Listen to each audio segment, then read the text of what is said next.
이제 너 조금 이상해졌어 자꾸만 시도 때도 없이 시무룩하고 고민이 생겼니 초등학교 영어 수업 시간에 배웠었던 현재 진행형 같아 하루에 Halo, jumpa lagi bersama saya Andara dan saya Rahel dalam online experience kita hari ini. Untuk teman-teman semua, baik yang Kristen maupun yang bukan Kristen, yang sudah menyaksikan tayangan ini, saya ucapkan terima kasih dan semoga tayangan kami dapat menjadi berkat untuk Anda semua. Ya Rahel, sekarang kita sudah memasuki bulan Februari, bulan kedua di tahun 2021 ini. Dan kayaknya Rahel makin ceria aja nih Rahel. Harus dong Andara. Iya betul, pastinya kita harus makin lebih semangat ya. Dan kita juga harus lebih inovatif dan lebih kreatif untuk menghadapi kehidupan di depan di tengah pandemi COVID-19 yang masih ada saat ini. Dan kita juga tidak boleh hanya diam dan kita tidak boleh menunggu saja. Setuju banget tuh Andara. Nah teman-teman, kita juga harus memulai terobosan yang baru agar kita tidak hanya bertahan, namun kita bisa menjadi pemenang. Contohnya seperti Andara nih teman-teman. Dari toko online, Andara sudah mulai merambah ke toko offline. Keren banget ya teman-teman. Nah Andara, boleh dong sharing ke kita, supaya kita juga bisa semakin motivasi nih. Iya Rahel, memang situasi pandemi ini tidak dipungkiri membuat beberapa sektor usaha sulit dalam bergerak. Tapi puji Tuhan, saya malah bisa membuka toko ini. Sebelumnya, saya sudah menjalani bisnis online kurang lebih 10 tahun lamanya. Saya percaya, asal kita mau berkomitmen, bekerja keras, pantang menyerah, sabar dan tekun, Tuhan pasti akan memberikan berkat-berkat yang terbaik. Harapan saya ke depan, semoga toko saya dapat berkembang dan memiliki pelanggan-pelanggan baru. Oh ya, satu lagi, kita juga harus selalu berpikir positif dan selalu andalkan Tuhan. Wah, thank you banget ya Andara untuk sharingnya. Nah, teman-teman, di situasi yang serba terbatas ini tidak menyulitkan kita loh untuk tetap berbagi kepada sesama kita. Karena dukungan kita sangat berarti untuk orang-orang di sekeliling kita. Nah, teman-teman, sebentar kita akan menyaksikan GCC Band Purwokerto yang akan membawakan sebuah lagu. Dilanjutkan dengan renungan firman Tuhan yang akan dibawakan oleh Ibu Pendeta Lois yang tentunya akan sangat berkati kita semua. Bapak, Ibu, dan teman-teman semua, jangan kemana-mana dulu, tetap stay di channel ini. Selamat menyaksikan, Tuhan Yesus memberkati.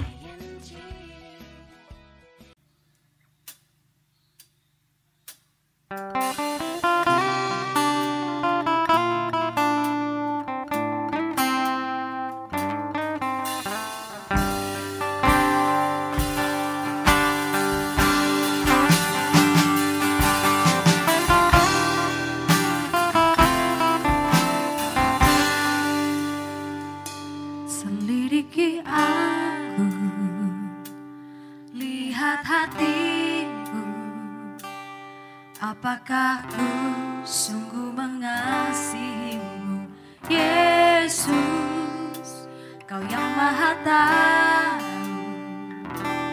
dan menilai hidupku, tak ada yang tersembunyi bagimu. Selidiki aku, lihat hatiku, apakah ku sungguh mengasihimu, Yesus, Kau yang Maha Tahu dan menilai hidupku, tak ada yang tersembunyi bagimu. Telah kulihat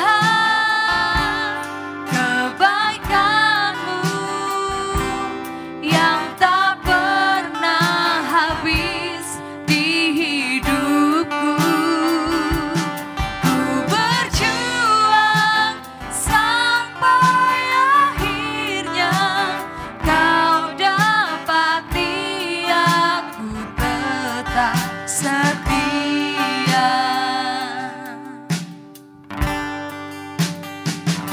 Selidiki aku, lihat hatiku, apakah ku sungguh mengasihimu, Yesus, Kau yang Maha Tahu dan menilai hidupku, tak ada yang tersembunyi bagimu. Telah kulihat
Apa kabar Bapak Ibu semuanya?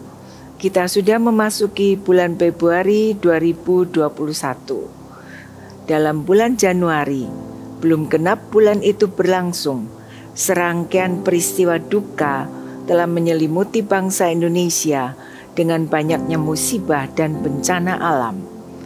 Bahkan tanggal 25 Januari yang lalu, pandemi COVID-19 tembus 1 juta untuk kasus positif, suatu hal yang menyedihkan. Bencana alam terjadi di mana-mana, dan kita semua terlalu fokus pada COVID-19. Dengan banyaknya orang yang meninggal karena COVID-19, seolah-olah kematian hanya datang karena COVID saja. Padahal kematian bisa datang dengan berbagai cara kalau Tuhan berkehendak.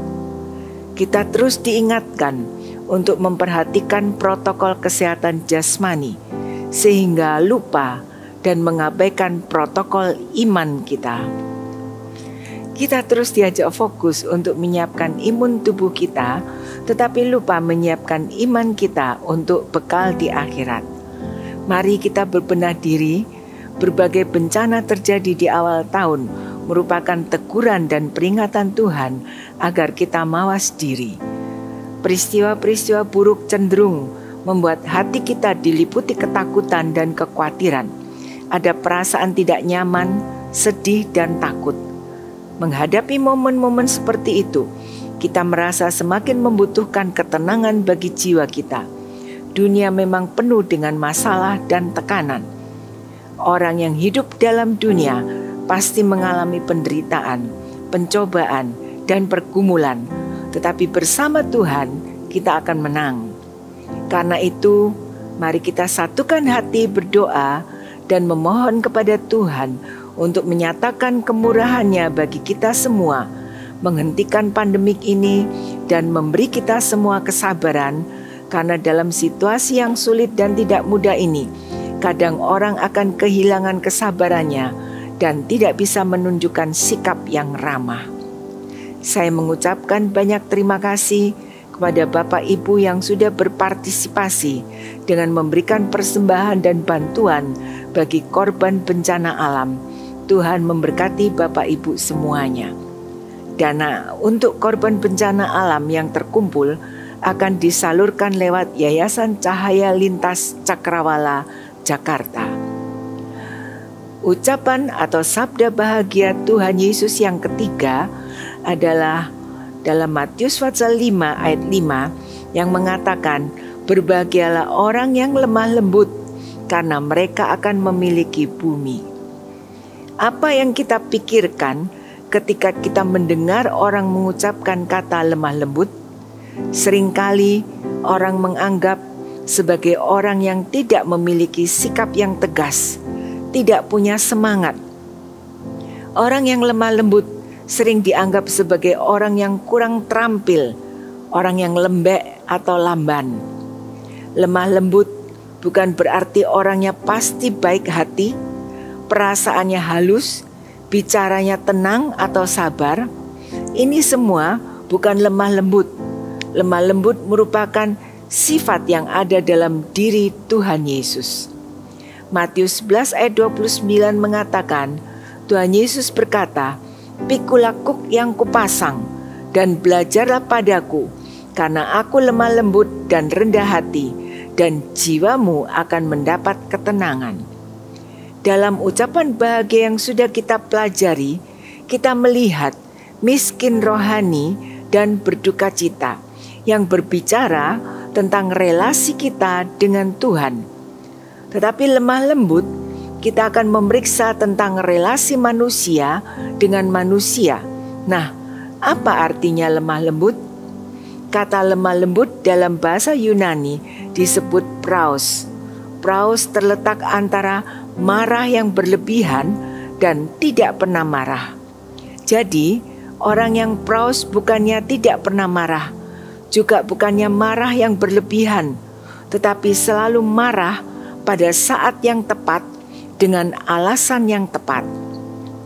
Musa disebut sebagai orang yang lemah lembut, tetapi ia pernah marah.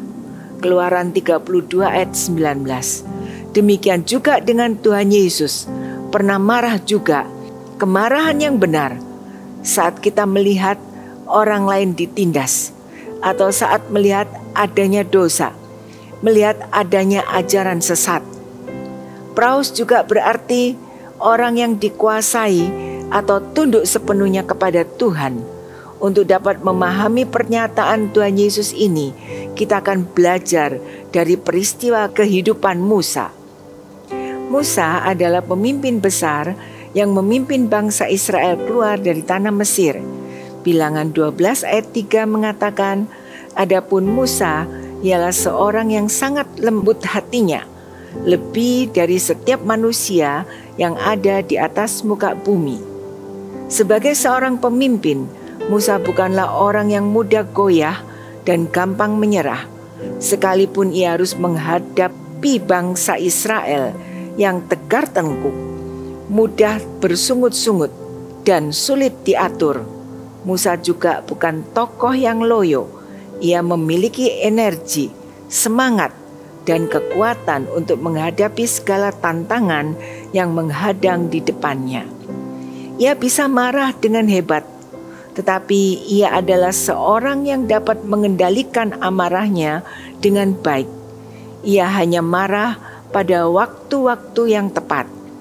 Bilangan 12 ditunjukkan bagaimana Musa mengendalikan dirinya dengan luar biasa. Ketika menghadapi pemberontakan saudara-saudaranya sendiri, Harun dan Miriam, mereka mempertanyakan dan meragukan keistimewaan Musa sebagai nabi dibandingkan dengan mereka. Apa istimewanya Musa sebagai nabi dibandingkan dengan yang lainnya? Bukankah Tuhan juga memakai mereka sama seperti Tuhan memakai Musa? Jadi bagi mereka, Musa bukanlah pribadi yang istimewa. Apa yang akan kita lakukan ketika kita berada pada posisi seperti Musa? Apa yang akan kita perbuat ketika ada orang lain yang meragukan kemampuan dan keberadaan kita?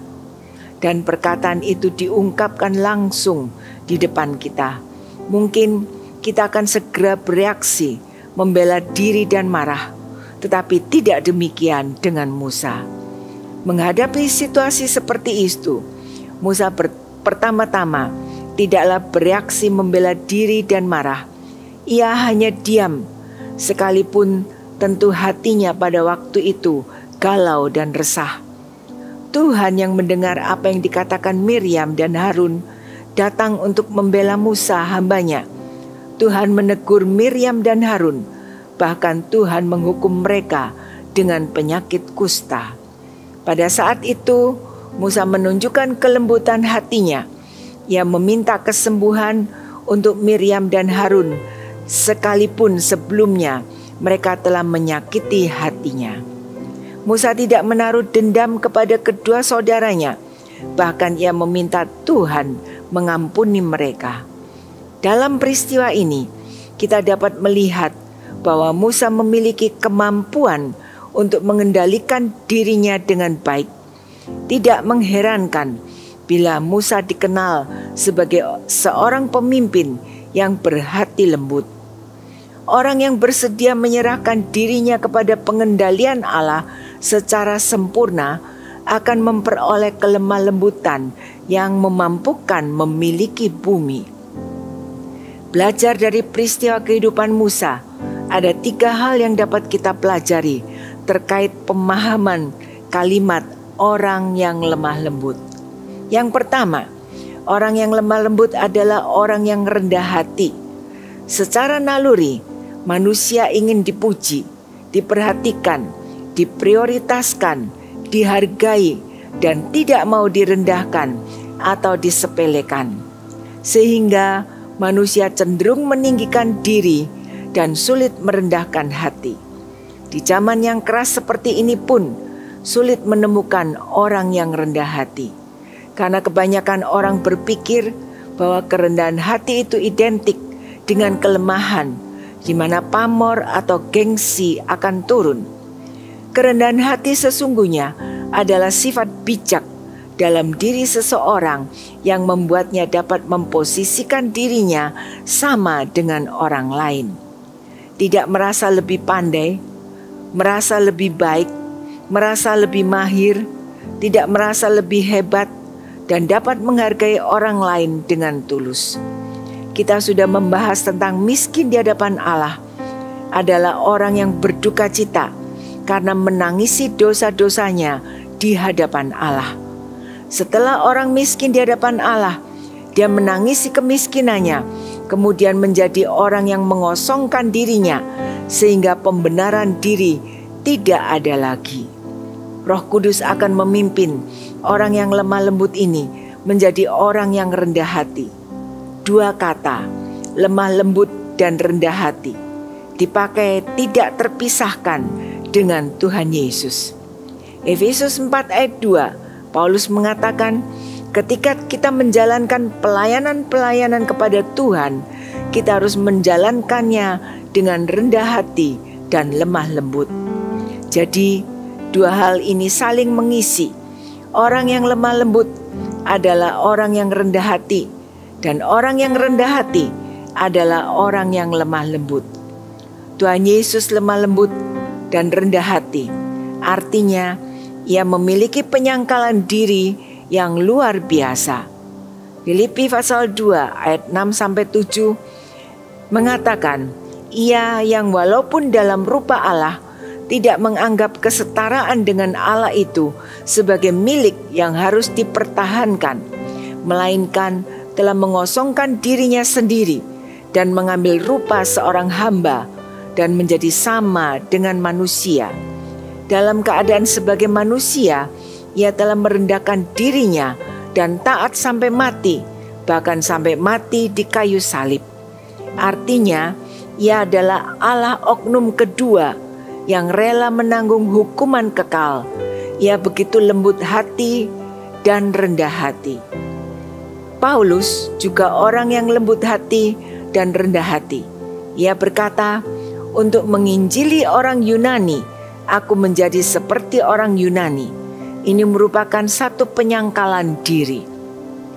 Roma 9 ayat 3 Paulus mengatakan, aku mau terkutuk dan terpisah dari Kristus demi saudara-saudaraku, kaum sebangsaku secara jasmani. Ini mirip seperti Musa. Demi keselamatan bangsa Israel, nama Musa rela dihapus dari buku kehidupan. Mazmur 37 ayat 11, tetapi orang-orang yang rendah hati akan mewarisi negeri dan bergembira karena kesejahteraan yang berlimpah-limpah. Rendah hati di sini berarti lemah lembut. Kita melihat Musa, ia dikatakan sebagai orang yang paling lemah lembut di seluruh bumi. 40 tahun pertama, ia hidup sebagai seorang pangeran. 40 tahun kedua, ia hidup sebagai pengembala domba. Dan ketika Tuhan memanggil Musa, ada semak duri yang menyala oleh api, tetapi tidak hangus. Ia mendekati semak duri itu, dan di situ Tuhan mau menyampaikan bahwa Musa bagaikan semak duri yang bisa terbakar dan tidak ada artinya. Sekarang engkau lihat semak duri ini akan menampakkan satu cahaya kemuliaan dari Tuhan, dan kemuliaan itu bukan berasal dari Musa. Itu sebabnya semak duri itu tidak terbakar. Musa akan dipakai luar biasa oleh Tuhan, tetapi harus tetap rendah hati. Tuhan yang memakai Musa, dan Musa adalah orang yang paling rendah hati dari semua manusia di muka bumi ini. Menjadi sombong itu mudah, tetapi rendah hati itu sulit. Saat seseorang berpikir bahwa keberhasilannya hanya merupakan hasil perjuangannya dan tidak mengakui peran orang lain, saat itulah ia bersahabat dengan kesombongan. Jangan lupa dengan kehidupan, belajar untuk bersyukur atas berkat yang diperoleh, atas keberhasilan yang dicapai, dan tidak lupa serta tidak mengesampingkan peran Tuhan. Kisah kapal mewah Titanic pada tahun 1912 si pembuat kapal dengan sombongnya berkata, Tuhan tak akan mampu menenggelamkan kapal terbaik, termewah, dan terkuat di jagat raya ini. Tetapi yang kita dengar ceritanya dan saksikan adalah kapal Titanic itu menabrak gunung es dan tenggelam bersama korbannya sekitar 1.500 orang. Sikap sombong mengintai banyak orang dari semua kalangan. Kita pun tak luput dari sikap itu. Karena itu, salah satu musuh terbesar kita adalah kesombongan. Mari kita mengikis gunung kesombongan, meruntuhkan benteng kemunafikan, dan menerobos sekat keegoisan yang ada dalam diri kita dan membangun sikap rendah hati serta menghargai sesama. Lukas 14 ayat 11, siapa yang meninggikan dirinya akan direndahkan, dan siapa yang merendahkan dirinya akan ditinggikan. Miliki kerendahan hati dan tidak perlu sombong. Tidak ada seorang pun yang dapat melayani orang lain sebelum ia sendiri merendahkan dirinya kepada dirinya sendiri. Yang kedua, bisa menguasai diri atau mengontrol diri sendiri. Penguasaan diri merupakan pekerjaan Roh Kudus yang menguasai hati dan pikiran kita. Ketika kita berpikir, berbicara, dan bertindak, akankah sesuai dengan kebenaran firman Tuhan? Ini artinya penguasaan diri. Kolose 3 ayat 5, karena itu matikanlah dalam dirimu segala sesuatu yang duniawi. Dalam hal apa orang percaya harus bisa menguasai diri? Salah satunya adalah dalam hal kesenangan duniawi. Berbagai kesenangan dan kenikmatan yang memanjakan daging sedang dunia tawarkan kepada panca indera, dan tidak sedikit orang terjebak dan tenggelam di dalamnya. Ditunjang perkembangan teknologi yang semakin mutakhir, di mana informasi apa saja dapat dengan mudah diakses, mulai dari yang positif sampai kepada yang negatif. Orang juga dapat melakukan apa saja melalui media online. Dan karena terpesona indahnya dunia maya, orang tidak segan-segan mengeluarkan banyak uang demi memuaskan hasratnya. Tetapi kita harus ingat bahwa status kita bukanlah milik dunia ini, melainkan milik Tuhan. Karena itu kita harus berusaha menjadi pribadi yang berbeda dari dunia ini. Jangan sampai kesenangan dunia semakin menjauhkan kita dari Tuhan, sehingga Tuhan bukan lagi yang utama di dalam hidup ini. Musa mampu menguasai diri terhadap kesenangan duniawi, sehingga rela meninggalkan segala kenyamanan di Mesir dan lebih memilih untuk menderita sengsara bersama umat Tuhan di padang gurun. Ibrani 11 ayat 24-26, sebab pandangannya ia arahkan kepada tujuan yang kekal. Jengiskan adalah panglima besar Mongolia yang tersohor karena kemampuan perangnya. Dia mampu mengalahkan ribuan musuh sehingga menjadi sangat terkenal. Namun pada kenyataannya ia dikalahkan oleh musuh terbesar yang tidak terlihat kasat mata, yaitu dirinya sendiri. Jengiskan harus mengalami kekalahan akibat dirinya sendiri dengan membunuh burung Raja Wali yang sudah setia menemaninya. Karena dengan tidak sengaja sang Raja Wali telah menyambar pundi air minumnya secara tiba-tiba saat panglima sedang minum air, dan air sungai yang diambil menggunakan pundi air itu.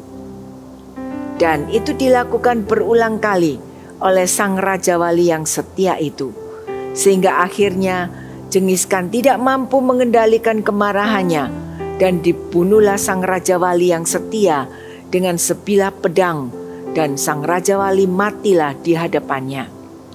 Namun apa yang terjadi kemudian? Sesaat setelah membunuh sang Raja Wali, sang panglima berjalan menyusur sungai, sehingga akhirnya ia sampai di mata air sungai tersebut. Dan betapa terkejutnya sang panglima ketika ia ingin mengambil air minum di mata air itu, ternyata ada bangkai manusia yang telah membusuk.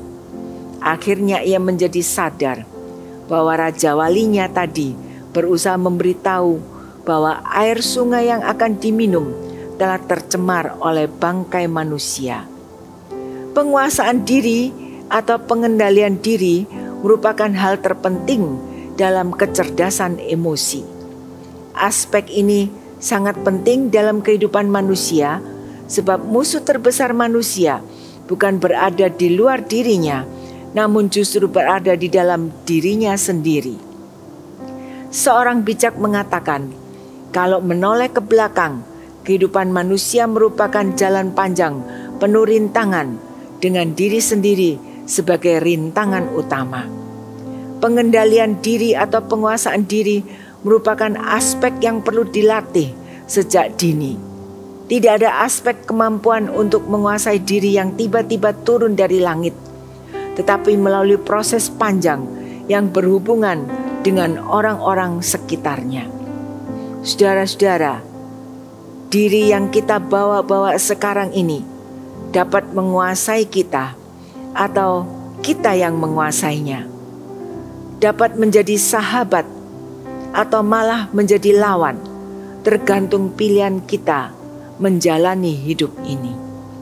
Seorang bijak memberikan syairnya, saya sangat ingin mengetahui wajah musuh saya, sebab tanpa terlihat dia terus-menerus mengikuti saya kemanapun saya pergi. Rencana saya dibatalkannya, bidikan saya digagalkannya, dia menghambat jalan saya maju ke depan. Ketika saya berjuang menuju kesuksesan, dia berkata dengan muram kepada saya, tidak. Pada satu malam, saya menangkapnya dan memegangnya erat-erat. Kemudian cadarnya saya regutkan dan akhirnya saya melihat ke wajahnya. Wah, ternyata diri sayalah yang saya lihat. Saudara-saudara, tidak seorang pun yang dapat memimpin orang lain sebelum ia menguasai dirinya sendiri.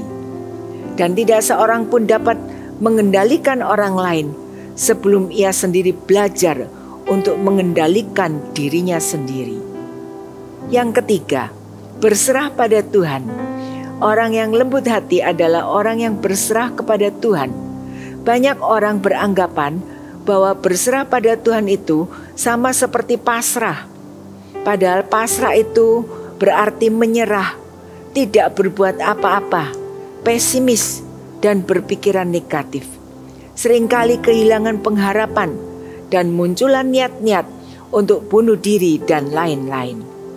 Tetapi berserah kepada Tuhan itu artinya belajar untuk turut dan mengikuti kehendak Tuhan dalam hidup ini.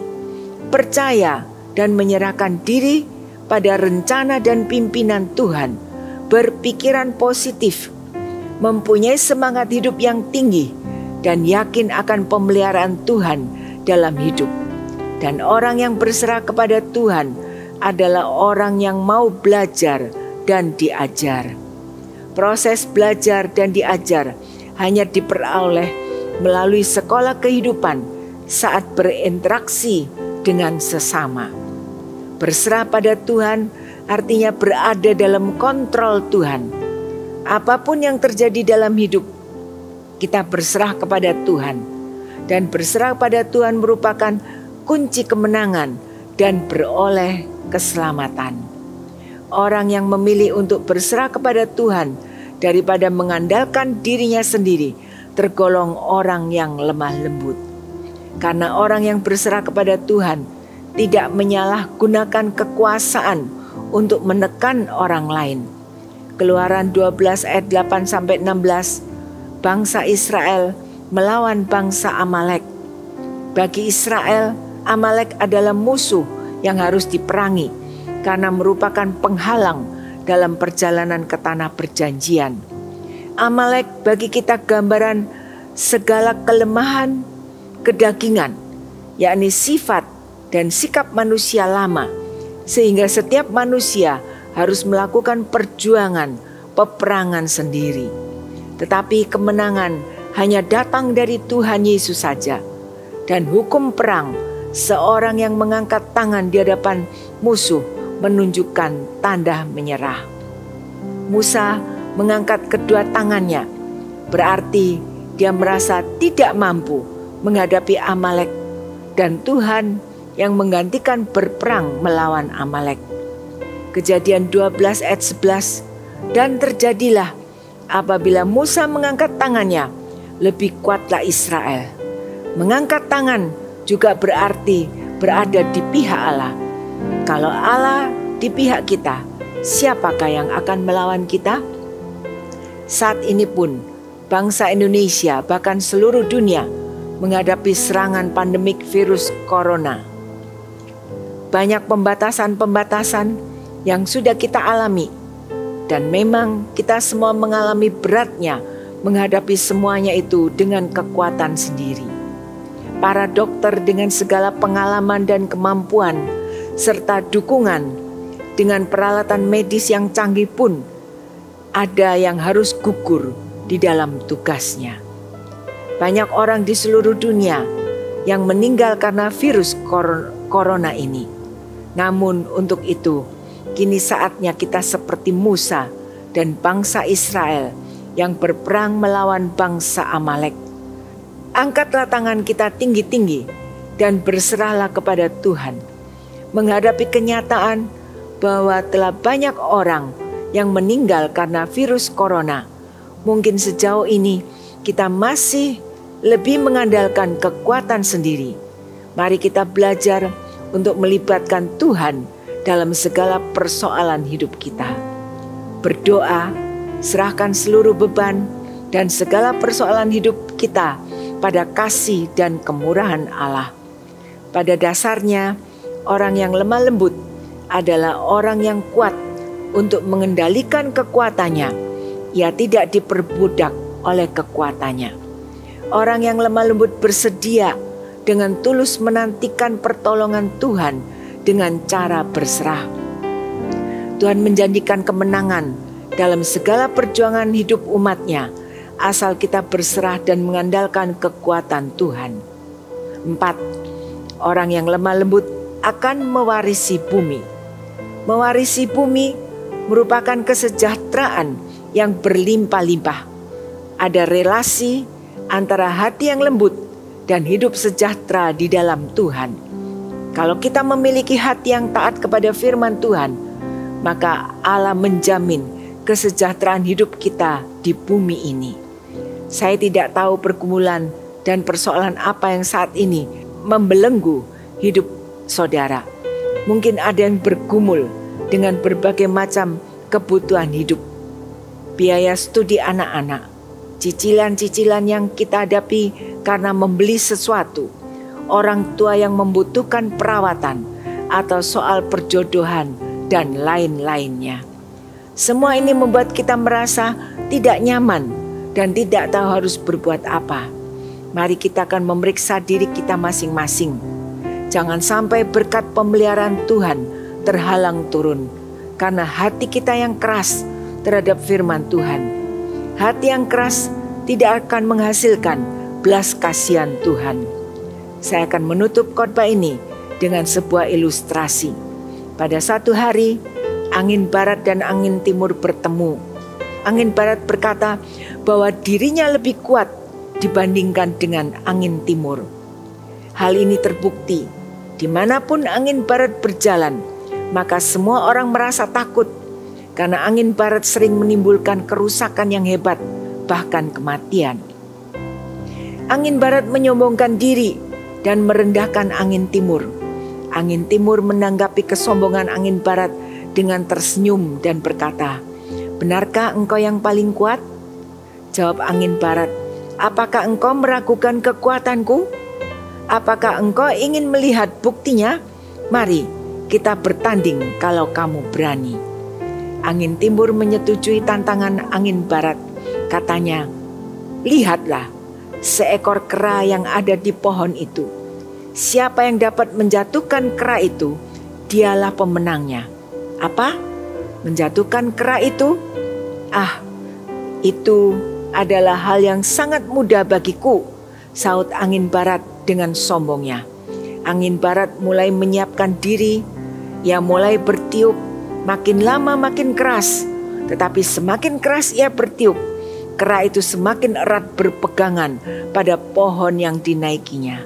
Angin barat semakin penasaran, maka ia mengerahkan seluruh kekuatannya untuk menjatuhkan kera itu. Usahanya sia-sia, karena semakin kuat dan erat si kera memeluk pohon agar tidak jatuh, maka menyerahlah angin barat. Angin timur mulai berembus. Ia berembus dengan lembut dan pelan. Kera yang ada di atas pohon itu mulai mengantuk. Ketika dirasakannya semilir angin lembut membelai dirinya, angin timur terus berembus dengan lembut. Sepoi-sepoi angin yang berembus sungguh membuat kera itu terkantuk-kantuk. Dan tanpa ia sadari, si kera melepaskan pegangannya dan ia pun jatuh. Nah, sekarang saatnya bagi kita untuk bertanya pada diri sendiri. Apakah kita adalah orang-orang yang memiliki kelemah lembutan di dalam hidup ini? Orang yang lemah lembut adalah orang yang rendah hati, bisa menguasai diri, orang yang berserah kepada Tuhan, orang yang akan mewarisi bumi, mendapat kesejahteraan hidup. Amin. Mari kita berdoa. Berikan kami hati yang lemah lembut Tuhan, yang mau tunduk sepenuhnya kepada Tuhan, memiliki kerendahan hati, karena tak ada pelayanan yang akan berhasil tanpa kerendahan hati. Dan kami mau belajar untuk bisa menguasai diri kami, untuk kami dapat memimpin orang lain sesuai firman Tuhan. Kami mau berserah penuh kepada Tuhan, berada dalam kontrol Tuhan, agar janji Tuhan untuk mewarisi bumi dapat menjadi kenyataan. Kami bisa hidup dengan kesejahteraan yang diberikan oleh Tuhan.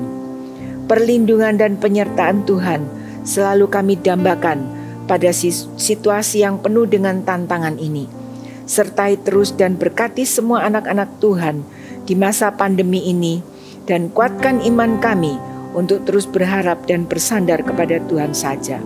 Sekarang Tuhan, kami siap menerima berkat Tuhan untuk menyertai kami. Tuhan memberkati dan melindungi Engkau.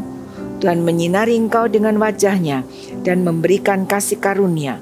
Tuhan menghadapkan wajah-Nya kepadamu dan memberikan damai sejahtera. Berkat dari Allah Bapa, Allah Anak dan persekutuan Roh Kudus menyertai mulai hari ini sampai Maranatha Tuhan Yesus datang kembali yang kedua kalinya. Dalam nama Tuhan Yesus Kristus, Juru Selamat kami sudah berdoa. Amin. Sampai di sini ibadah kita hari ini. Tuhan memberkati saudara semuanya.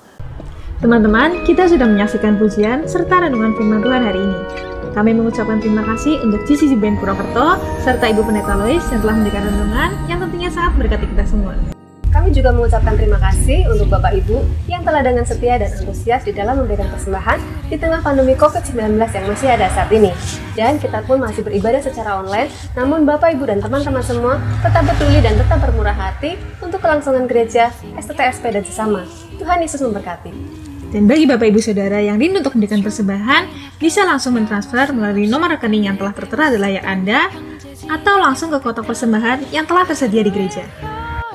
Teman-teman, mari kita tetap patuhi protokol kesehatan yang ada, yaitu tetap menggunakan masker saat Anda keluar rumah, mencuci tangan menggunakan sabun, dan menghindari kerumunan. Sayangi diri Anda, keluarga, dan teman-teman Anda. Saya Andara. Saya Rahel. Sampai jumpa dalam ibadah online Jumat depan. Tuhan Yesus memberkati.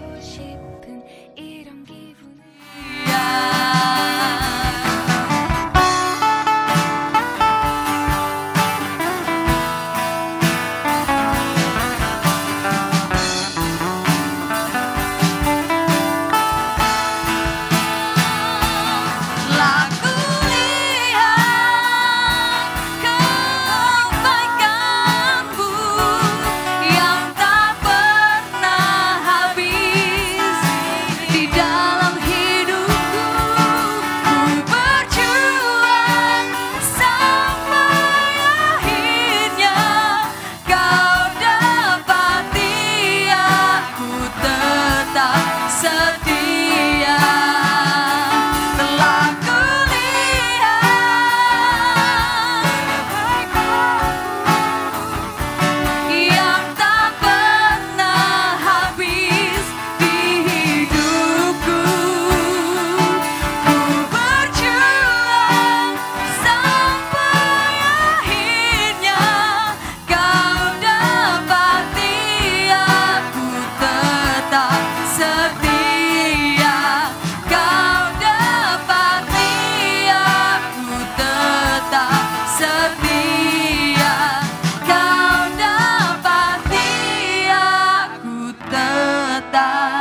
hati.